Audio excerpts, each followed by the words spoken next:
Say you have a woman and she has 2 boyfriends, or a Oh, I've had client man that yeah, has, like, 3 girlfriends I've had a and a client boyfriend, you know? yeah, I had a married client who got married and then basically decided they wanted to be polyamorous, Yeah. and without giving too much information, definitely did some deep diving into what are our attachment styles, are we codependent, how were we raised, what are our religious views, what are our moral views. Like, there was a lot of factors that played into gauging, is this healthy for you, is this impacting your mental health, is this causing your major depression and that kind of thing.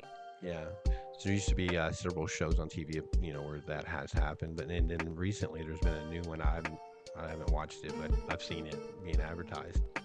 Um, there's so many different variations in the world nowadays of what family is.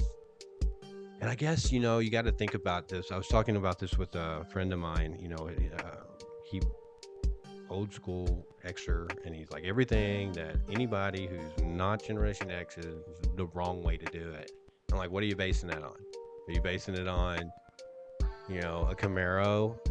Yeah. There'd be, 50, 100 years, 200 years before there was no such thing. So what's really right? How can we really identify that?